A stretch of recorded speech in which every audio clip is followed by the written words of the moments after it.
السلام علیکم ناظرین۔ ماں محض ایک لفظ ہی نہیں بلکہ محبتوں کا مجموعہ ہے جس کے سنتے ہی ٹھنڈی چھاؤں اور تحفظ کا احساس اجاگر ہوتا ہے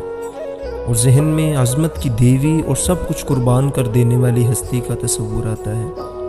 انسانی رشتوں میں سب سے زیادہ محبت کرنے والی ہستی ماں کی ہے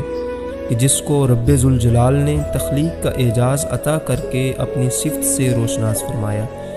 ماں کا وجود محبت کا وہ بے کراں سمندر ہے کہ جس کی وسعت کا اندازہ نہیں کیا جا سکتا۔ دنیا میں جتنے بھی رشتے ہوں اور ان رشتوں میں جتنی بھی محبت ہو وہ اپنی محبت کی قیمت مانگتے ہیں، مگر ماں کا رشتہ دنیا میں واحد ایک ایسا رشتہ ہے جو اولاد سے محبت کے بدلے میں کچھ نہیں مانگتا۔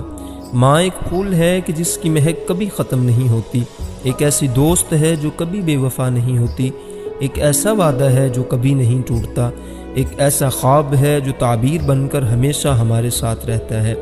ایک ایسی محبت ہے جو کبھی کم نہیں ہوتی، ایک ایسی پرچھائی ہے جو ہر مصیبت سے ہمیں بچانے کے لیے ہمارے ساتھ رہتی ہے، ایک ایسی محافظ ہے جو ہمیں ہر ٹھوکر لگنے سے بچاتی ہے، ایک ایسی دعا ہے جو ہر وقت اس کے لب پر رہتی ہے، اور دنیا میں ہر انسان کا وجود اسی عظیم رشتے کا احسان ہے۔ شاید اسی لیے اللہ تعالیٰ نے جنت کسی عورت کے لیے نہیں بلکہ ماں کے قدموں تلے رکھی ہے، اور یہ حقیقت ہے کہ ماں جنت کو پانے کا ایک آسان راستہ ہے۔ اسلام میں ماں کا مقام اور عظمت و اہمیت کا اندازہ اس حدیث سے لگایا جا سکتا ہے کہ ایک مرتبہ ایک شخص نے حضور اکرم صلی اللہ علیہ وآلہ وسلم کے خدمت میں حاضر ہو کر عرض کیا، اے پیارے رسول صلی اللہ علیہ وسلم، میں سب سے زیادہ نیکی کس کے ساتھ کروں؟ تو نبی کریم صلی اللہ علیہ وآلہ وسلم نے فرمایا، اپنی ماں کے ساتھ۔ اس نے دوبارہ عرض کیا، نبی کریم صلی اللہ علیہ وآلہ وسلم نے فرمایا، اپنی ماں کے ساتھ۔ اس شخص نے پھر تیسری بار عرض کیا تو پھر میرے آقا نے فرمایا، اپنی ماں کے ساتھ۔ لیکن جب اس شخص نے چوتھی بار عرض کیا تو نبی کریم صلی اللہ علیہ وآلہ وسلم نے اپنے باپ کے ساتھ حسن سلوک کا سبق دیا۔ اس حدیث سے یہ واضح ہوتا ہے کہ پہلے 3 درجے ماں اور پھر 1 درجہ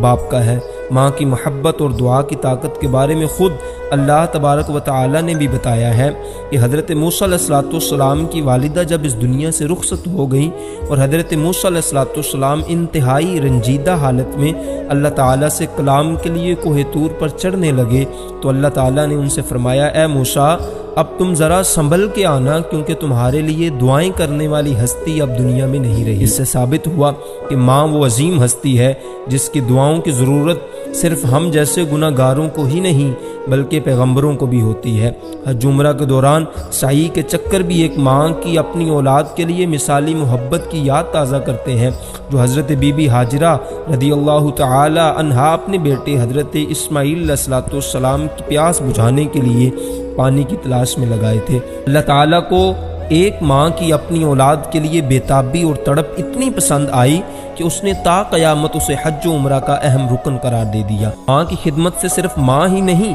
بلکہ اللہ تعالیٰ اور حضور اکرم صلی اللہ علیہ وسلم کی خوشنودی بھی حاصل ہوتی ہے،